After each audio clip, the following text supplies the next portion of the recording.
नमस्कार, मी प्रणाली भोसले. माझे कोकणच्या बातमीपत्रात आपल्या सर्वांचं मनपूर्वक स्वागत करते. बातमीपत्राला सुरुवात करण्याआधी पाहूयात हेडलाईन्स. अपूर्ण पुलामुळे अलिबाग तालुक्यात देहेंचा संपर्क तुटला. तात्पुरता बंधारा पावसात वाहून गेला. ग्रामस्थ आणि विद्यार्थ्यांची मोठी गैरसोय. रोह्यात महिलेची नदीत उडी. 2 दिवसांनी मृतदेहाचा शोध. कुंडलिका नदीत शोध मोहीम यशस्वी. नडगाव डबक्यातील पाण्याला विरोध. रानबाजेरे धरणातून पाणी पुरवठ्याची मागणी. 7 जुलैपासून बेमुदत उपोषणाचा इशारा. आणि रत्नागिरीतील शीळ धरणाच्या पाणी पातळीत वाढ. 2 दिवसांच्या पावसाचा दिलासा. पाणी टंचाईचे संकट झाले कमी. पाहूया सविस्तर वृत्त. रायगड जिल्ह्यातील अलिबाग तालुक्यातील भाकरवड देहेन येथे सुरू असलेल्या नवीन पुलाचे काम अपूर्ण राहिल्याने देहेन गावचा संपर्क पूर्णपणे तुटला. मुसळधार पावसामुळे नदीवरील तात्पुरता बंधारा वाहून गेल्याने ग्रामस्थांसमोर मोठे संकट निर्माण झाले असून दैनंदिन जनजीवन विस्कळीत झाले आहे. या मार्गाने पोयनाड आणि अलिबाग येथे जाणाऱ्या नागरिकांसह शाळकरी विद्यार्थ्यांना देखील मोठ्या अडचणींचा सामना करावा लागतोय. पुलाचं काम सुरू असताना उभारलेला तात्पुरता बंधारा वाढलेल्या पाण्याच्या प्रवाहात वाहून गेल्याने मुख्य संपर्क मार्गच बंद झाला. धरमतर खाडीतून येणाऱ्या भरतीमुळे आणि नदीच्या वाढत्या पाण्यामुळे गावात पूरस्थिती निर्माण होण्याची भीती व्यक्त केली जाते. पावसाळ्यापूर्वी काम पूर्ण न झाल्यामुळे ही परिस्थिती ओढवली असल्याचा आरोप ग्रामस्थांनी केला. दरम्यान ग्रामस्थांनी प्रशासनाकडे वारंवार पाठपुरावा करूनही पुरेशी दखल घेतली गेली नसल्याची नाराजी व्यक्त केली आहे. परिस्थितीचे गांभीर्य लक्षात घेऊन पुलाचे काम पूर्ण करावे, पाण्याचा निचरा सुरळीत करावा आणि गावाचा संपर्क तातडीने पूर्ववत करावा अशी मागणी देहन ग्रामस्थांकडून करण्यात येते. सिंधुदुर्ग जिल्ह्यातील कणकवली तालुक्यातील फोंडाघाट येथील विद्यानगर बेलदारवाडी परिसरात 23 जून रोजी रात्री सुमारे 11:30च्या दरम्यान भूकंप सदृश्य धक्के जाणवल्याचा दावा स्थानिकांनी केला. या घटनेत 4 घरांच्या भिंतींना तडे गेले असून काही ठिकाणी अंगणातील जमिनीलाही भेगा पडल्याचं दिसून आलंय. रवींद्र सुरेश चव्हाण, दत्ताजी सुरेश चव्हाण आणि सोमनाथ सुरेश चव्हाण, बाळू मारुती चव्हाण यांच्या घरांचे नुकसान झाल्याची माहिती समोर आली आहे. घटनेची माहिती मिळताच ग्रामपंचायत फोंडाघाटच्या सरपंच संजना आगरे यांनी तातडीने घटनास्थळी धाव घेत नुकसानग्रस्तांच्या घरांची पाहणी केली. सरपंचांनी महसूल आणि संबंधित शासकीय यंत्रणांना घटनेची माहिती देत पंचनामे करून नुकसानग्रस्तांना आवश्यक मदत मिळावी यासाठी पाठपुरावा करण्यात येणार असल्याचे सांगितले. तसेच नागरिकांनी कोणती अडचण असल्यास ग्रामपंचायतशी संपर्क साधण्याचे आवाहन देखील करण्यात आले आहे. गावातील विद्यानगर येथील बेलदारवाडी वस्तीवर भूकंप झाला अशी मला काही नागरिकांकडून माहिती मिळाली. तर मी आज सकाळी तिथे भेट दिली. तर तिथल्या नागरिकांचं असं म्हणणं आहे की रात्री 11:30 ते 11:15च्या दरम्यान आम्हाला भूकंप सदृश्य परिस्थिती जाणवली. पत्र्यांचा गडागडा आवाज यायला लागला आणि नंतर ते झोपी गेले. तर सकाळी उठून बघतायत तर त्यांच्या भिंतीला आणि तडे होते. आमच्या पण पाहणीत असं आलं की भिंतीला जास्त मोठ्या प्रमाणात तडे गेलेले आहेत.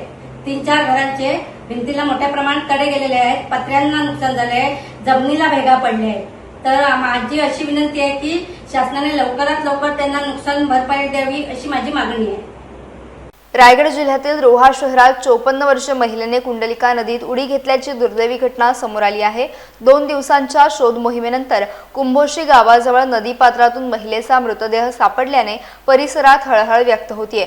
रोहातील मातोश्री मंगल कार्य परिसरात राहणाऱ्या विनया विनोद कदम या 23 जून रोजी घरातून निघून गेल्यानंतर त्यांच्या बेपत्ता असल्याची तक्रार रोहा पोलीस ठाण्यात दाखल करण्यात आली होती. त्यानंतर नदीत उडी घेतल्याची माहिती मिळाल्यानंतर पोलिसांनी SVRS रेस्क्यू टीमच्या मदतीने शोध मोहीम राबवली. कुंभोशी गावाजवळ सापडलेल्या मृतदेहाची ओळख नातेवाईकांनी विनया कदम अशी पटवून दिली. नातेवाईकांच्या माहितीनुसार त्या आजाराने ग्रस्त असल्याने त्यांनी हे टोकाचे पाऊल उचलले असावे. मृतदेह शवविच्छेदनासाठी उपजिल्हा रुग्णालय रोहा येथे पाठवण्यात आला असून पोलीस निरीक्षक मारुती पाटील यांच्या मार्गदर्शनाखाली पोलीस शिपाई प्रशिलाल चव्हाण पुढील तपास करत आहेत. जी कशी ती आजारी असल्यामुळे जर 15 ते 20 वर्ष तिचा आजार म्हणजे कंपवात तिला होता.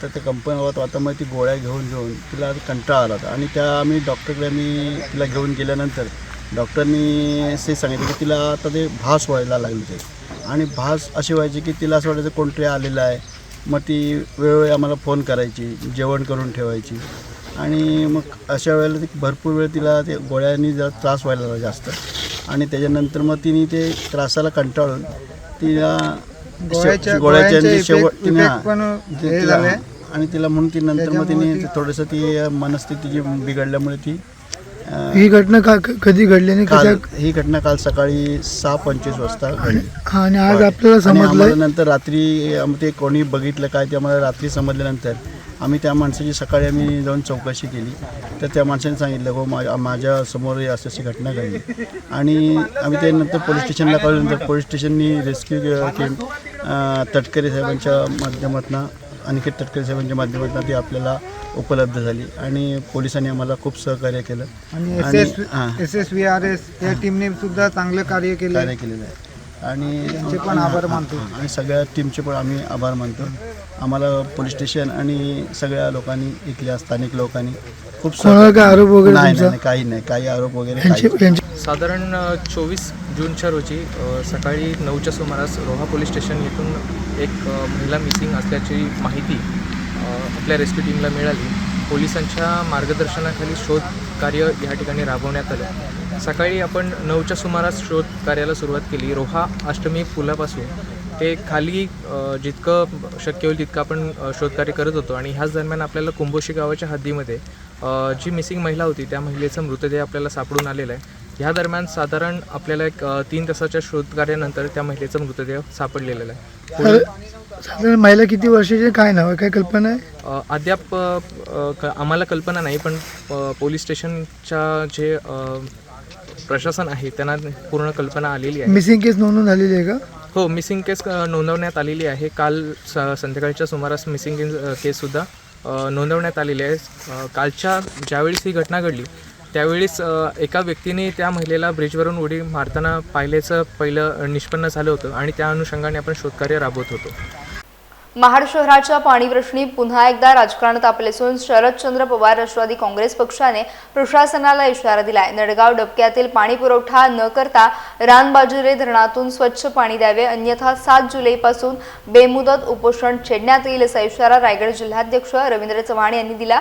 महाड हे ऐतिहासिक शहर असून अनेक वर्षांपासून पाणी टंचाईचा प्रश्न कायम असल्याचं त्यांनी सांगितलं. पाणी योजनेसाठी कोट्यावधी रुपयांचा खर्च होऊनही नागरिकांना समाधानकारक आणि स्वच्छ पाणी मिळत नसल्याचा आरोप करण्यात आला. या पार्श्वभूमीवर महाड नगरपालिका आणि MIDC प्रशासनाच्या भूमिकेचा निषेध व्यक्त करण्यात आला. दरम्यान आगामी पावसाळी अधिवेशनात हा प्रश्न उपस्थित करून कायमस्वरूपी तोडगा काढावा अशी मागणी करण्यात आली असून मागणी मान्य न झाल्यास 7 जुलैपासून बेमुदत उपोषण करण्यात येणार असल्याचा इशारा देण्यात आला. ह्या ऐतिहासिक शहराला एका साठलेल्या डबक्यातलं पाणी पिण्याची वेळ दुर्दैवी आहे असं मला वाटतं. मी सरकारला आपल्या माध्यमातून अपील करतोय की आज पावसाळी अधिवेशन सुरू आहे. ह्या अधिवेशनात ह्या पाण्याचा प्रश्न हा घेऊन ह्या ऐतिहासिक शहराला कायमस्वरूपी पाणी, स्वच्छ पाणी देण्याचं काम करावं. कारण ह्या शहराला लागून असणारे जे औद्योगिक क्षेत्र आहे, ह्या औद्योगिक क्षेत्रामुळं पाण्याचे सर्व स्रोत खराब झालेले आहे, हवा खराब झालेली आहे आणि नैतिक जबाबदारी या ठिकाणच्या औद्योगिक क्षेत्राची MIDCची की त्यांनी पाणी दिलं पाहिजे. परंतु असं असताना आणि मुबलक पाणीसाठा हा रानबाजिरे ह्या धरणामध्ये आज उपलब्ध आहे, जो साठा जवळपास ऑगस्ट एंडपर्यंत पुरेल इतका मुबलक साठा असताना तो औद्योगिकरणासाठी वापरला जातो आणि मानवांना प्यायला, ह्या शहरातील रयतेला प्यायला हे डबक्यातलं पाणी टँकरने आणून ते पुरवलं जातं. हे निषेधार्ह आहे. आम्ही त्याचा निषेध करतो आणि सरकारला अपील करतोय, पालिकेला अपील करतो आहोत की रानबाजिरे हे धरणातलं पाणी ह्या महाड शहराला कायमस्वरूपी देण्यात आलं पाहिजे. आणि जर ते तुम्ही देणार नसाल तर 7 जुलैला आम्ही छत्रपती शिवाजी महाराज चौकामध्ये राष्ट्रवादी काँग्रेस शरदचंद्र पवार पक्षाच्या वतीनं उपोषणाला बसणार आहोत. रत्नागिरी शहरासाठी दिलासादायक बातमी समोर आली आहे. गेल्या 2 दिवसांपासून सुरू असलेल्या समाधानकारक पावसामुळे शहराला पाणी पुरवठा करणाऱ्या शिळ धरणाच्या पाणी पातळीत वाढ झाली आहे. सध्या धरणातील पाण्याची पातळी 112.60 इतकी नोंदवण्यात आली असून त्यामुळे पाणी पुरवठ्याबाबतचा ताण काहीसा कमी झालाय। यंदा मान्सूनचे आगमन उशिरा झाल्याने रत्नागिरी शहरासह अनेक भागांमध्ये पाणी टंचाईची समस्या निर्माण झाली होती। मात्र गेल्या 2 दिवसातील पावसामुळे धरणातील जलसाठ्यात वाढ झाली असून नागरिकांना मोठा दिलासा मिळाला आहे। दरम्यान जिल्हाभरातही समाधानकारक पाऊस सुरू असल्याने अनेक भागातील पाणी टंचाईची समस्या कमी झाली असून शेतकरी आणि नागरिकांमध्ये समाधानाचं वातावरण निर्माण झालंय। पेण येथे आयोजित रायगड जिल्हा पशुसंवर्धन विभागाच्या कार्यशाळेत कुक्कुटपालक शेतकऱ्यांनी शासन निर्णयांच्या अंमलबजावणीबाबत अधिकाऱ्यांना थेट जाब विचारला। केंद्र शासनाच्या मार्गदर्शक सूचनांसह राज्य शासनाचे विविध निर्णय प्रत्यक्षात राबवले जात नसल्याने कॉन्ट्रॅक्ट फार्मिंग व्यवसाय अडचणीत आल्याचा आरोप शेतकऱ्यांनी केला। कार्यशाळेत कृषी व पशुसंवर्धन सभापती वैकुंठ पाटील, अपर सहायुक्त प्रशांत कांबळे, जिल्हा उपायुक्त डॉक्टर सचिन देशपांडे, महाराष्ट्र राज्य कुक्कुटपालक संघटनेचे अध्यक्ष अनिल खामकर आणि शेतकरी उपस्थित होते। एकतर्फी करार, कोरे धनादेश, पशुखाद्य नियमांची अंमलबजावणी आणि कृषी समकक्ष दर्जाच्या निर्णयावर देखील चर्चा झाली। सभापती वैकुंठ पाटील यांनी संबंधित प्रश्नांबाबत पशुसंवर्धन मंत्री पंकजा मुंडे यांच्यासोबत बैठक घेऊन तोडगा काढण्याचे आश्वासन दिले। दरम्यान शासन निर्णयांची प्रभावी अंमलबजावणी न झाल्यास कुक्कुटपालक शेतकरी व्यवसाय बंद करण्याची वेळ येईल असा इशारा देखील शेतकरी प्रतिनिधींनी दिला आहे। गेल्या 2 वर्षभरामध्ये जे कुक्कुटपालनाविषयी वेगवेगळे GR पारित केलेत, त्या GRची व्यवस्थित अंमलबजावणी न झाल्यामुळं जिल्ह्यातील किंवा महाराष्ट्रातील बऱ्याच शेतकऱ्यांची सध्या उपासमारीची वेळ येते। हे 2 वर्षापूर्वीचे निघालेले GR जर खालचे प्रशासन लावत नसतील, त्याचा कारण काय? त्याचा कारण जर वेगळा असेल किंवा लोकांच्या मनात जर आमच्या संशय येत असेल, तर सभापती साहेबांनी आता आम्हाला एक आश्वासन दिलंय की येत्या काही दिवसामध्ये पशुसंवर्धन मंत्री पंकजाताई मुंडे यांची मीटिंग लावून या संबंधितचे सगळे विषय घेऊन शेतकऱ्यांच्या अडचणी सोडवण्याचा प्रयत्न करू।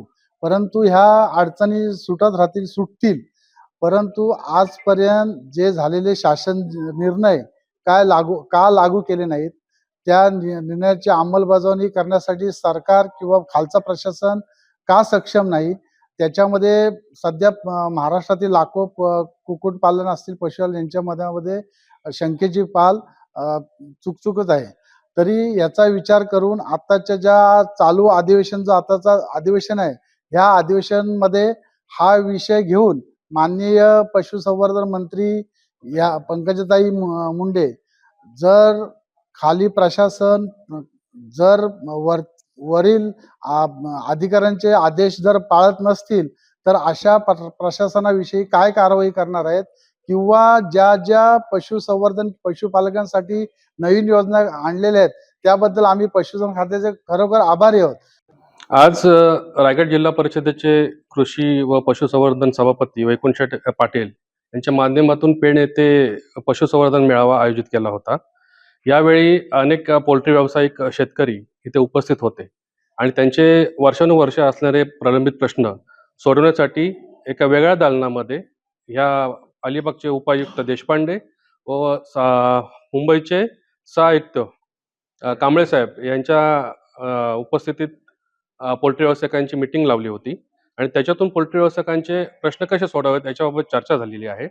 पोल्ट्री व्यावसायिक गेली 2 ते 3 वर्ष केंद्र शासनाने जे पोल्ट्री व्यावसायिकांसाठी जी ध्येय धोरणं ठरवलेली आहेत, ज्या गाईडलाईन्स पारित केलेल्या आहेत, त्याची अंमलबजावणी व्हावी म्हणून सतत पुणे आयुक्त असेल, मुंबई सहायुक्त असतील, अलिबाग उपायुक्त असतील, यांच्या दालनात वारंवार फेऱ्या मारत आहेत। पण का कोणास ठाऊक हे सगळे पशुसंवर्धनाचे खात्यातील आयुक्त हे केंद्राच्या गाईडलाईन्स पारित करत नाही आहेत। जी कंपनी आणि पोल्ट्री व्यावसायिकांची बायबॅक कॉन्ट्रॅक्ट फार्मिंग जी पोल्ट्री व्यावसायिक चालते, त्याच्या गाईडलाईन्सची अंमलबजावणी करत नाहीत। कदाचित कंपन्यांच्या दबावापोटी ते हे करत नाही आहेत। खरं तर हे अधिकारी आहेत, ह्यांनी गोरगरीब शेतकऱ्यांचे प्रश्न कसे सोडवावेत याच्यासाठी यांची नियुक्ती केलेली असते, पण हे शासनाचं काम न करता, शेतकऱ्यांचं काम न करता कंपन्यांचेही कामं करतायत। कंपन्यांकडून कदाचित हे पॅकेज घेतात का, असा आमचा शेतकऱ्यांचा संशय मनात येतो, जेणेकरून ह्या ज्या अंमलबजावण्या आहेत शासकीय, याची अंमलबजावणी पूर्णतः लागू करत नाहीये। तर आमचा ह्या पशुसंवर्धन खात्यावरचा विश्वास उडालेला आहे। पोल्ट्री व्यावसायिक धारक ज्या आम्ही कॉन्ट्रॅक्ट फार्मिंग करतो, कंपन्यांना आमची पिल्लं विकसित करण्यासाठी घेतो, आम्हाला त्याचा मोबदला मिळतो, अशा ह्या कॉन्ट्रॅक्ट फार्मिंग शेतकऱ्यांची जी दयनीय अवस्था या पशुसंवर्धन विभागाने केलेली आहे, त्याचा आम्ही निषेध करतो. रायगड जिल्ह्यातील पेण तालुक्यातील बेलवडे ग्रुप ग्रामपंचायतच्या उपसरपंचपदी अश्विनी केतन पाटील यांची बिनविरोध निवड करण्यात आली आहे.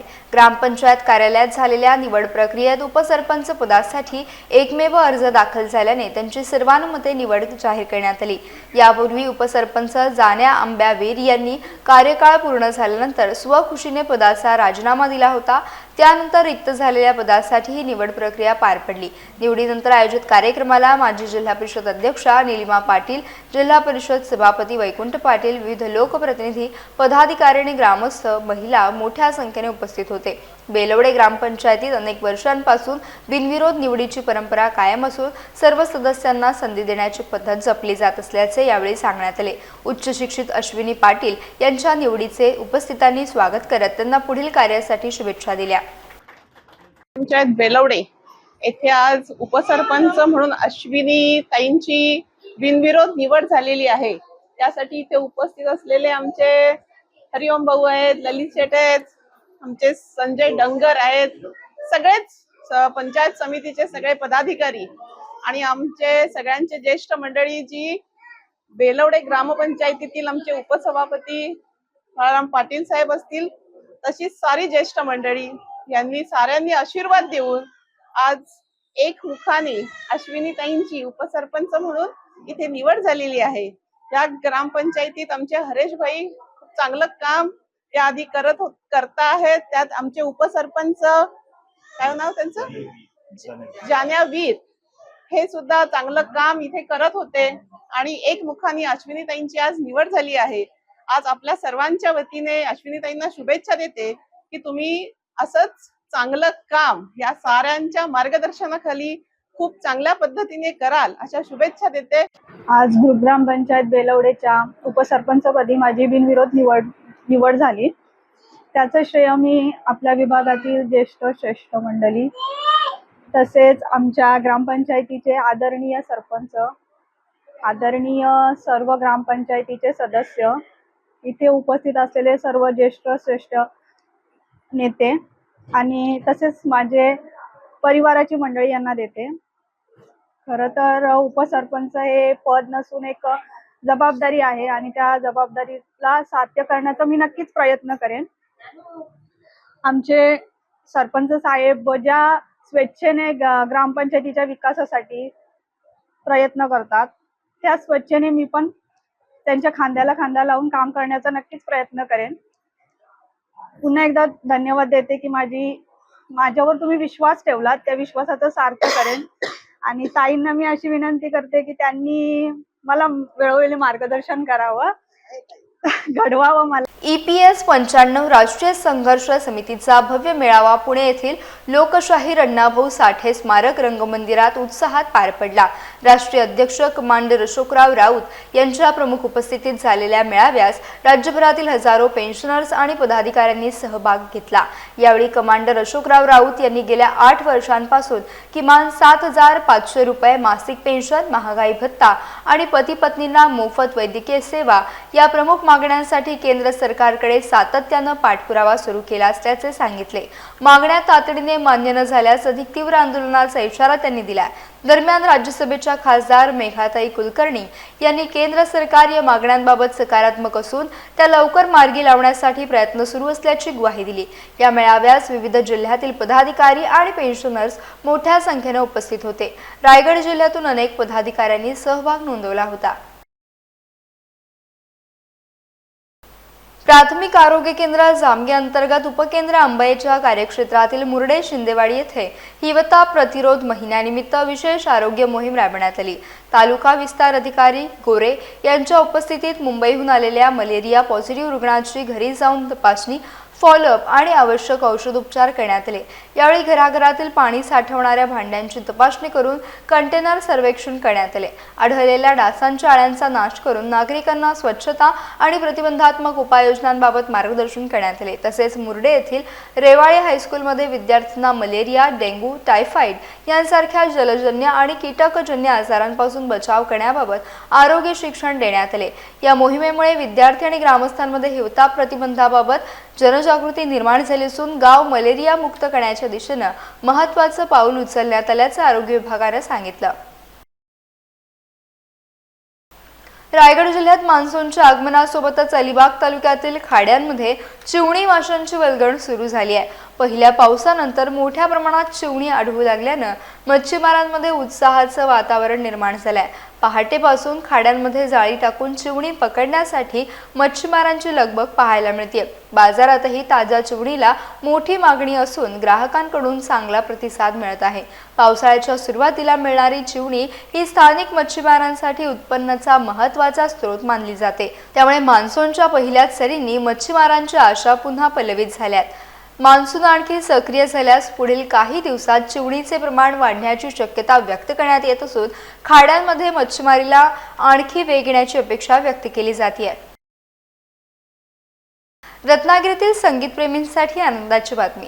आयपॉप स्टार गायिका राधिका भिडे हिने आपल्या वाढदिवसानिमित्त 27 जून रोजी राधिका भिडे लाईव्ह या संगीतमय कार्यक्रमाचं आयोजन केलंय. स्वातंत्र्यवीर सावरकर नाट्यगृहात सायंकाळी 6:30 वाजता होणाऱ्या या कार्यक्रमाला रसिकांचा उत्स्फूर्त प्रतिसाद मिळाला असून कार्यक्रम आधीच हाऊसफुल झालाय.